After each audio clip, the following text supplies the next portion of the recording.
Lanthokchari Science Magazine ngasigi thoramda thamjari Aying Asagi Chaang Honglakpa amasung Dengue Leina amadi Meeoibagi Punsi Marup Oiriba Khoigi Punsi Khongchat haiba hiramsida Plant Protection Indian Council of Agricultural Research Krishi Vigyan Kendra Ukhrul da Subject Matter Specialist Oiriba Dr. Ningthoujam Ajitkumar ga Khoigi mihut Raichanda Chingtham ga unaduna wari saba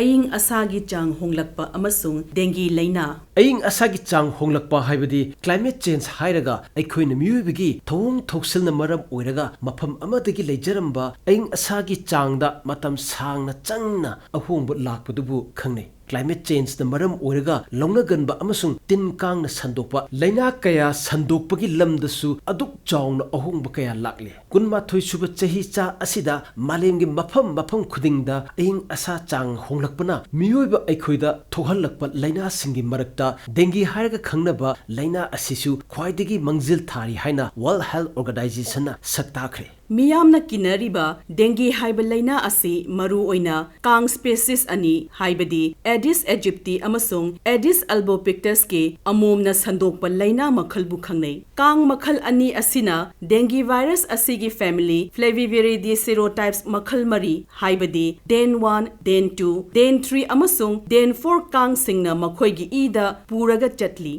virus puraba kang sing asina makhoigi salivary gland amasung machingi sarok proboscis phauraga Meeoibada chikluba matamda Meeoibagi igi circulation system da virus asi thajanki dengue leina asi geographical area amakhakki problem orambadagi haibadi endemic disease oirambadagi haujikte malem pumbagi mafam ayambada sandokhiduna epidemic disease oirakle malem pumbagi hakselgi loop oiriba World Health Organization gi matung ina kumlisingani kunmarida dengue laina na naba Meeoi asi million nifu tarukni haina report tawri laina asida Chaang ka hena sohallaba leipa khara panba taragadi Africa South America South Asia South East Asia amadi Western Pacific region ni hairiba laina asin nahalaba Meeoi ayambadi laina layong asi mapan thoktana haibadi uthoktana laina asina maram oiduna haksangda soksin khiduna achauba mipaiba haibadu oire mayai oirapna uthorokpa laina layeng khara panba taragadi masa sagatpa kok sikpa unsada hakachaba haksangi tongsa amasung tang sikpa asine United Kingdom gi London School of Hygiene and Tropical Medicine da thabak tawriba Wildell Smith amasung mahaki thijiloi kangbuna kum lising ani ga tarama panda England da fongba Lancet che phongda phongtu khibagi matung inna dengue na maram oiduna khara hena soksilaba anabagi layong kharadi skin purpura nosebleed thirin amasung ising marida I thokpa ka hen haksang dagi I thokhiduna tissue amasung kaya singda oxygen phanglaktabana maram oiduna thawai phoba mangkhiba asini dengue laina asigi sokchillaba phibam sing asi pikliba angang ahal oiraba Meeoi naupuriba nupi sing dengue na anirak suba oina nahallaba Meeoi sing hanagi masagi laina amaga loina na hingliba Meeoi sing da thokhalli haina Hernandez Romeli amasung mahaki thizil loina kumlising ani kulhumdoida United States da fongba emerging infectious disease kowa che phongda palli loina na Bharat ki National Center for Vector Borne Disease Control gi matung inna Bharat ta dengue case asi kumlising ani taramanga dagi lising ani kunda saruk mari hengatle haina report piri dengue fever laiho asi akoibagi Aying Asagi Chaang ga hakthengna na mari lainai Aying Asagi Chaang gi maru oiba padam khara panba tarabadi temperature precipitation relative humidity wind velocity amasung nongju gi chaang ni hairiba padam sing asina dengue laina sandokpada karamna mari lainai haibasi asumna nainaba yai ahanbada Aying Asagi Chaang haibadi temperature the base tawbani South Australia ge School of Public Health the University of Adelaide thabak tawriba Gitiye Damto amasung mahaki thiziloi kangbuna Amsterdam Netherlands ta fongba Elsevier kauba lemjaningai oirba chefongda kumlising aniga kulhomdoida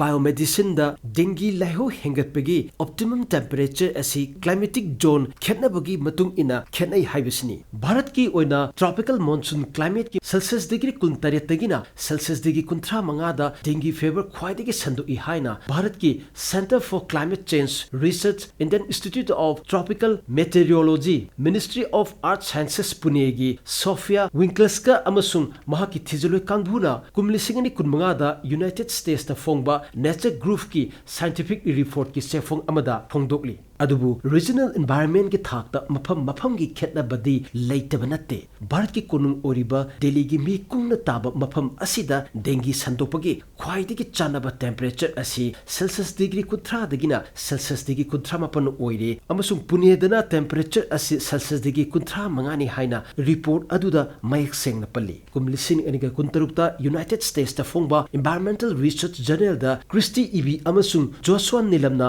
department of global health अमसुंग environment and occupational health sciences university of Washington USA की चांगिंगसंगी report अमना global warming ना dengue favour हेंगतपगे ख्वाइदगी अचौब मरमनी हाइनसु पल्ली अनीसुबदा डेंगी लाइना असी टेंपरेचर द नतना नोंगजुगी चांगसु अदुमक यामना मरी लैनै नोंग चुबगी मवोंग मतौना डेंगी ट्रांसमिशन दा अदुक्की मतिक अहोंग पीरी चाही अमगी पुन्न लौबा नोंगजुगी चांग हाइबदी क्युमुलेटिव एनुअल रेनफॉल गदे डेंगी लाइहौगा थोइना मरी लैनद्रगसु पारप तौना मतम सांगना चुब नोंगनदी डेंगी लाइहौ अदुक्की मतिक मसिंग हेंगतहल्ली चौखट खोंगथांग अमसुंग अर्बनाइजेशन की चैथेंग ओइना अखोइना वाटर स्टोरेज टैंकी इसिंग हाप याबा कोन चिंगबना अमुक्कसु कांगसिंगी मचा पोखम ओइररी अहुम सुबदा एडिस इजिप्टी कौबा कांग मखलना हिंगनबगिदमक यामद्रबदा चाद हुंफुगी चांगदा नुक्सित याव इसिंग मनिलगे मथौ ताय मसिगी चांग असी हंथग्रगदी कांगी मसादा याव इसिंगी चांग असी इसिंग मनिल ओइना ओनखी अमसुंग कांग मसा सोंथहल्ली रिलेटिव ह्यूमिडिटी की चाद हुंफुगी मखादा लेखरबदी कांग मसादा याव डेंगी वायरस असी सखाउदगी सलाइवरी ग्रांड योरप ngamde डेंगी की वायरस असी वेक्टर ओहेंदे मतौ असुमना पुन्ना येंगबदा अनेम रिलेटिव ह्यूमिडिटी दा कांगी लाइफ स्पान हाइबदी मपुंसी असी टेंसिल्ली अदुमपु रिलेटिव ह्यूमिडिटी सिंगना चांग अमदगी का हेना वांखलकलबदी डेंगी संदोप चांग हंथखी रिलेटिव ह्यूमिडिटी की चांग असी चाद हुंफुदगिना चाद हुंफुद्रा निपान फावब लेबा मतम हाइबदी जून थादगिना सेप्टेम्बर था फावबदा डेंगी लाइना नाबा मियुसिंग मसिंग हेंगलकली भारत नतना चाइना की ग्वांगजौदसु रिलेटिव ह्यूमिडिटी की चांग असिदा डेंगी इंसिडेंट हेंगतपा असुकी मते थेंगने मथक्ता पनख्रिबा मरम कया असिना मरम ओइरगा भारत की ओडिशा की कटकता लैबा institution of medical sciences and Padmini care hospital तंगीदा थबक तौरिबा स्वास्तिक आचार्य अमसुंग महाकी थिजिलोय कांगबुगे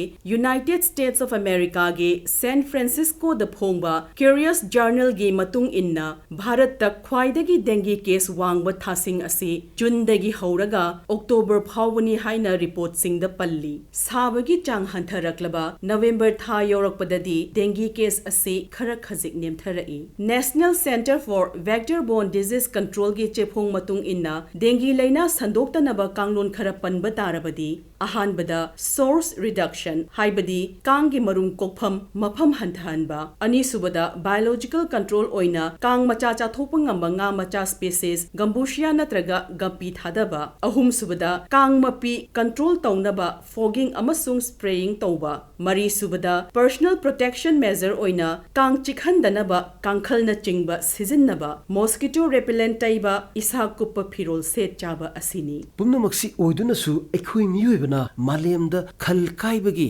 खलगा मरी लेनबा थोंग सिंगदा चथरिबा अरानबा थोंग सिंग कया असिना एखुइदा ओलकलिबा अयिंग असागी अकाइबा असिना हंथद्रगदी तुंगदा लाकदोरिबा चही चा कया असिददी लाइना लाइचित कयादी अदुमक हेंगलक्तुना मियुब कांगलुप एखुइना इतततना सिंगना रखिगने पोल्यूशन की चांग हंथहनबा एखुइगी अकोइबगी मफम सिंगदा उ यामना थाजिनबा महौसाना लैरमलिबा चिंग पात तुरेल सिंग ngak sena thamba mapangi amadi tumbang ngamloidaba pochai sing isingi pukaida langsin bidaba langu simubada sizinariba chemical harsing iram khonglamda senthan bidaba khongna chatpa yaba mafam singda gari sizinadaba pumnamak asina Aying Asagi Chaang kahendana thambada mateng pangani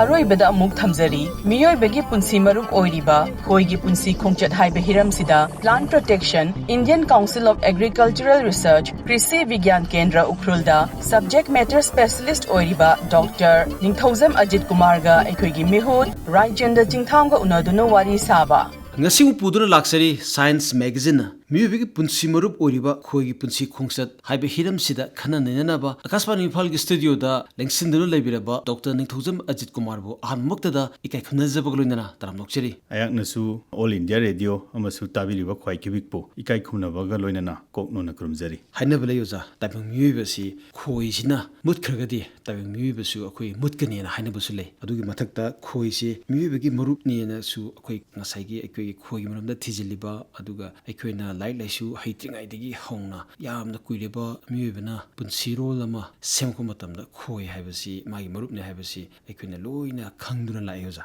aduna ngasi hojaga akhoi wari sanagajrubasi matokramna khoi si Meeoibagi Marup oino na haibasi matangda na khoi si matangda akhoi khanana nerakpada mai ngasai gi wari se asui matik sangulno ja ngasi khanagadrubasi na akhoi ahan matangka uraga ja mathang mathang akhoi episode 9 na jaga akhoi punna akhoi tomina seuja aduna akhoi wahugdu oino ja luxury bisi akhoi khoi seuja ma si exactly akarino aduga ma si scientifically haitare ma si akhoi na kari kowi aduga ja akhoi unariba khangnariba khoi se masiga harap manaba haitare toigi yumda yopa hayingumba flies gumba adagi webs gumba haitare ja khoi siga kadai kadai da kari kari na khenariba habdu soja aidi kana khohi thokpa ngakta nataba atei myam sigasu kari kari khenari ge habdu soja kitang salmon thambiuja yani mayamna koina hoji khangnariba khoi koigi English ta hagana b masi broad term ni tasengna haragadi khoi yokna ba khoina honey bee na longnai aduga yokna da ba khoi myam amuk su pulap punchilaga na koina khoi na lowi khoi haibasi koigi masa panba koigi chikpa aduga mase monophyletic clade haibidi koigi suron common ancestor oiba suron je mathang dum chachaba ngamjaba adugumba Entrophylla kauba family dagini na koina lobi ai ko aduga magi order sina koina hymenopteran order ni na koina longne aduga khoisi tasengna hargadi hojik haigiba waps saitare ko khoining haigini koidedi adugumba adagi kakching gumba ga ma se yamna related oina leinai moi family imtani haibi yani ko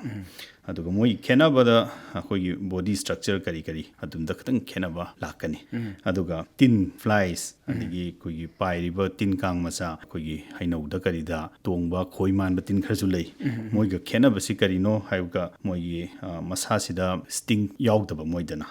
aduga khoi si haragadi khoi sidi khoigi buji oiba hainai mina ko fuji oiba masada khoigi matu panba adigi makhong mari panba masa mari panba haina khoina lowi aduga khoigi waps kumbadi sidana moisi masa se smooth oigani sit nan gani aduga matu mareng yauro oi moida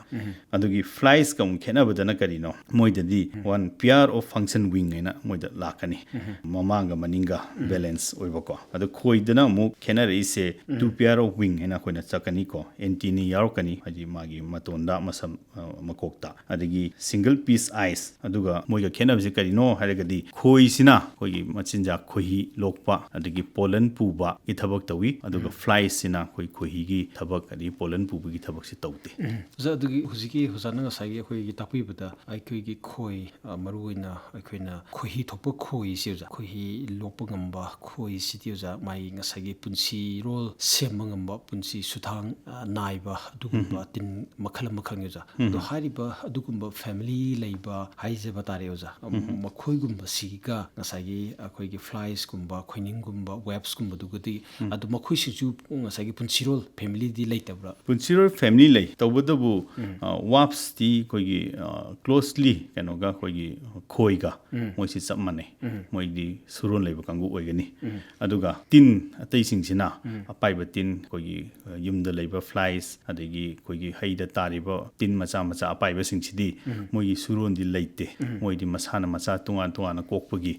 khenaba leigani marumdagi onba tunga matomda hingjaba ngamba punna chattabagi fibam ama lei aduga hoidadi mai society oina punla leibagi aduga rani ama masa sondare leitre leiraroi haragadi moina masagi rani masana semjagani aduga mogi surondo mathang mathang jatkani masijini khenaba se ani sigi matang zaduga khoiji mai ngasagi khoira lopagi khohigi semokpasi yamna kuire no za koina akhang hi singdagi like sudagi za thengnei za ado ngasagi osana khoigi maramda research tawrugani no za mai ngasagi evolution haidra khoiji horpasi za masi kayam kuire habet ngasagi Spain da chahi lising taruk ki mamangda khoi si ye ambagi adagi khoi si akoina khoira lobagi adagi khoi si single piece ki adagi khoi si mana ngasagi pulap punbu laibagi ye ambagi wari su tayo za chahi lising taruk ki mamangda Spain gi da za ko adu magna ngasagi mana ye ami da dui mamangda sum mirul du namu lairam du ni za gi laksani mi za khoi si magi evolution dagi haura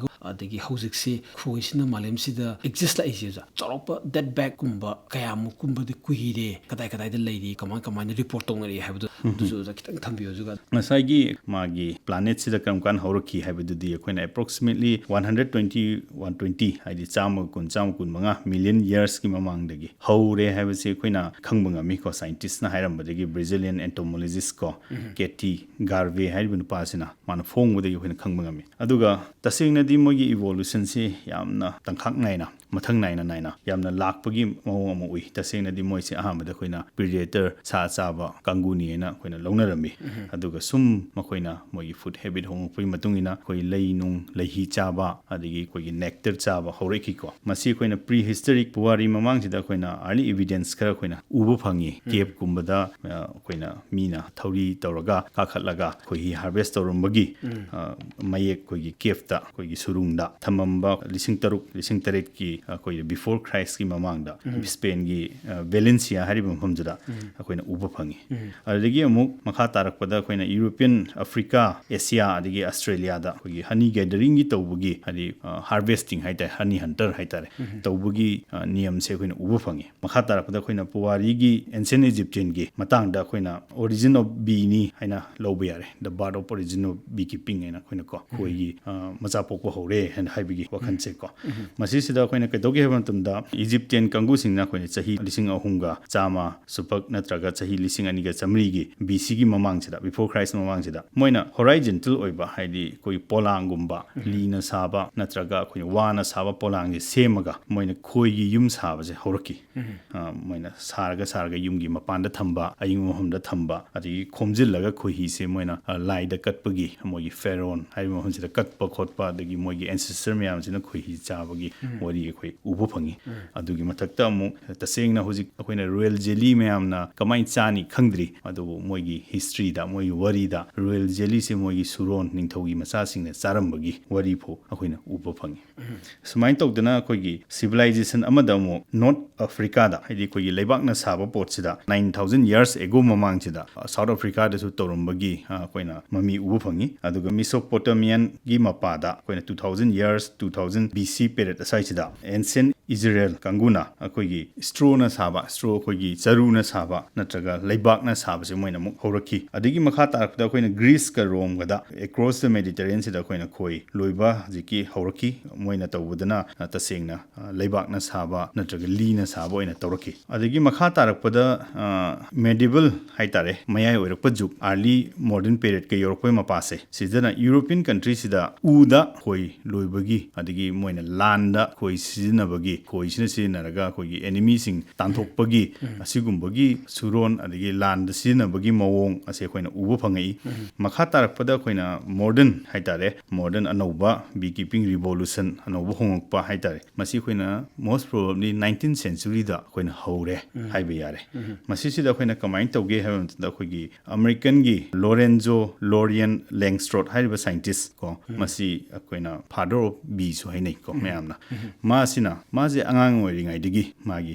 khoi loiningbagi wakhan khoiji uraga ngaujabagi mangonda am hainajaba amalei mana tormaba chahi sina 1951 dagina 1952 sida mana laik tambalorak sida usida mana khoi se mana pamjarubudugi matungina mana khoi se thangdok thangjin yaba box ama semningi masi sida mana khoigi box movable frame haiba box se mana kwai yana semi ado si Langstroth high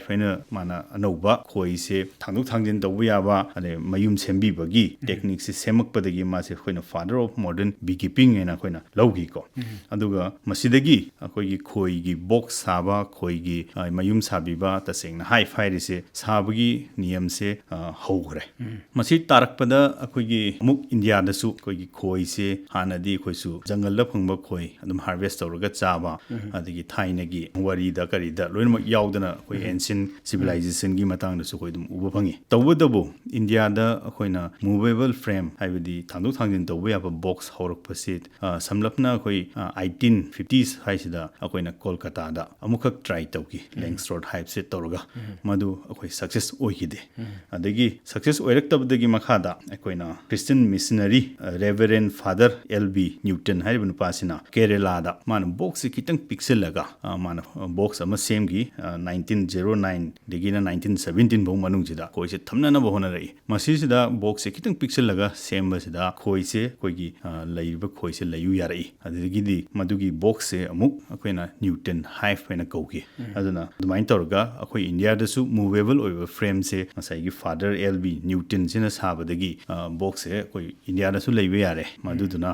akoi gi suron sida mai box se mu maming thole newton hive pena adumain tawduna hoji fogda akoi da laiba box se langstroth hive haiba ma kitang sautak tawba aduga khoi su monda laiba khoi su kitang chawi haitare ko makha tarak padana mu newton hive haiba box siga ani si hoji laidise ozana su phajana tapira khoi si mai ngasai horupagi adagi malem sita ngasai akoina laibudi za loina leiramdoni za hoji akoina uri se habidi akoina miubna domesticated tawba yarakpa haitare akoi kanaba romda lapa singduni aduna hoji si khoi si ozana ngasai tapibda khoi gi makhal si anum leigre aduga maruina khoi marak sida akoi hanibi se za khoi lokpa yaba akoi gi khoi se za masi chawrakna hajaba tare mai ngasai species se za ngasai global gi na hajaba tare chawrakna khoi marakta khoi thokpa khoi lokpa yaba khoi se za chawrakna makhal se kya mu lei za tasingna akoi gi ngasai gi khoi mayamna bi akoi gi lon da di khoi ena loi chatki ko adubu khoi haiba tam se tasingna english ta bi haragadi yam broad tam ne bi haragadi akoina total species se roughly sum yengwam tamda lising kuni thoim kum lei haibi ai aduga akoi gi yokna ba yaba khoi sidi masing yamde sumna tagi mari manga taruk haibi ai ko aduna haidi khoi thokpa khoi lobu yaba kana khoi se za khoi lokpa yaba khoi sida koi taruk tare lei taruk tare adubu sai khoi makhan akoi gi khoining adagi akoi gi akhoiren ngasa acho saba de khoi acho su pulagati lising kuni thoim gum ne ba haibiri do natra mane khoi lokpa yaba yadab da su koina bi haragadi yam broad tam oigre ada yokpa rearable bi hai yokpa yaba khoi adudana amuk species se ani ahum de hina leite adugo yokpa yadaba khoi adugo khohi piba khoi ani muga su leiri aduna amuk tungale asmain tawdana khoi gi species se taruk kumba leiyena khali aduga akhina keno se za maruena sigo jana thambiri ba khoi species taruk si khohi lokto ne za aduga marak sida za ina khoi gi yamna khaningba makhak le za khoi gi ethijiloi sing sida za haibi ba matamda malim se mi bina khunda lai tarakpa aduga ngasai akhoi na chinja ama chana bo honarakpada natraga chinja ama semna bo honarakpada akhoi huji uzik lariba huji exist tawriba haijaba tare za sa makhan tin makhan napi makhal mayam se pullaga khoi huji se za leminari ne za mamangda akhoi huji exist tawba ngamdaba mayam amusu akhoi mutkre sigre za adumain tawdana huji se za malam sida khwaidagi maru oi hana launariba tin singi marakta bi haibisu amane za aduna kaidobagi na makhoi si one of the important organism oiri se za asi matang za thambiramo hoi akoina khoi haragadi ngasai mamang haije ki badumaina bi ena khoina chatlasi species ngasai gi lising kun chima khoi pulap loba tare yokna rib se khatana taba adu khoi gi khoi si kedobi importance oiri no khoi haiba jiba sina akoi gi agriculture da akoi gi environment da chathok puthok na bo hona ba matamda sada humbudra taret gina maudra phogi chang si mana pollination to holi haidi pollination ha gari khoi suron khoi pambi da su khoi na khangna ba yai male female yauri masa matom da cross to na ba ngam ba haibidi masa matom da thengna ba ngam jadaba pambi makhal mayam am lairi masi ngasai gi khoi sina mating pangdurimni masida ina chada humdra manga digi na maudra pho hairi si karino haraga lemhoriba kun sidi ꯍꯥꯏꯕꯗꯤ ꯑꯩꯈꯣꯏꯒꯤ ꯅꯨꯡꯁꯤꯠꯅ ꯀꯔꯤꯅ ꯅꯠꯇ꯭ꯔꯒ ꯇꯤꯟ ꯑꯇꯩꯅꯁꯨ ꯂꯩꯔꯤꯕ ꯇꯤꯟ ꯖꯤꯕ ꯃꯌꯥꯝꯁꯤꯅꯁꯨ ꯂꯣꯏꯅꯃꯛ ꯑꯩꯈꯣꯏꯒꯤ ꯀ꯭ꯔꯣꯁ ꯇꯧꯕꯗ ꯍꯦꯜꯞ ꯇꯧꯏ ꯑꯗꯨꯕꯨ ꯈꯣꯏꯁꯤꯅ ꯇꯧꯕꯁꯤꯅ ꯍꯦꯟꯅ ꯊꯨꯕ ꯃꯥꯒꯤ ꯆꯠꯄꯒꯤ ꯃꯑꯣꯡꯁꯤ ꯌꯥꯝꯅ ꯊꯨꯕ ꯄꯥꯝꯕꯤ ꯑꯃꯗꯒꯤ ꯄꯥꯝꯕꯤ ꯑꯃꯗ ꯇꯣꯡꯕꯁꯤ ꯌꯥꯝꯅ ꯊꯨꯏ ꯁꯦꯀꯦꯟ ꯀꯇꯥ ꯑꯃꯗ ꯑꯩꯈꯣꯏꯒꯤ ꯄꯥꯝꯕꯤ 53 ꯐꯥꯎꯒꯤ ꯆꯥꯡ ꯃꯥꯁꯦ ꯇꯣꯡꯕ ꯉꯝꯃꯤꯅ ꯃꯌꯥꯝꯅ ꯍꯥꯏꯅꯩ ꯑꯗꯨꯗꯨꯅ ꯃꯥꯁꯤꯅ ꯇꯣꯡꯕꯒꯤ ꯆꯥꯡꯁꯤ ꯊꯨꯕꯅꯤꯅ ꯂꯩꯍꯤ ꯑꯃ ꯃꯥꯅ ꯃꯈꯣꯡꯗ ꯅꯞꯄꯒ ꯄꯣꯂꯟ ꯑꯃ ꯅꯞꯄꯒ ꯆꯠꯈꯤꯕꯁꯤꯅ ꯃꯐꯝ ꯑꯃꯗ ꯑꯃꯨꯛ ꯊꯦꯡꯉꯨꯕ ꯃꯇꯝꯗ ꯂꯥꯕꯗ ꯅꯠꯇ꯭ꯔꯒ ꯑꯃꯣꯝꯗ ꯊꯦꯡꯉꯨꯕ ꯃꯇꯝꯗ ꯉꯁꯥꯏꯒꯤ ꯀ꯭ꯔꯣꯁꯤꯡ ꯇꯧꯕꯒꯤ ꯄꯥꯝꯕꯩꯁꯦ ꯁꯨꯔꯣꯟ ꯁꯟꯗꯣꯛꯄꯒꯤ ꯄꯥꯝꯕꯩꯁꯦ ꯌꯥꯝꯅ ꯊꯨꯅ ꯊꯨꯍꯜꯂꯤ ꯑꯗꯨꯗꯨꯅ ꯃꯥꯁꯦ ꯌꯥꯎꯗ꯭ꯔꯒꯗꯤ ꯑꯩꯈꯣꯏꯒꯤ ꯑꯦꯒ꯭ꯔꯤꯀꯜꯆꯔꯁꯤꯗ ꯌꯥꯝꯅ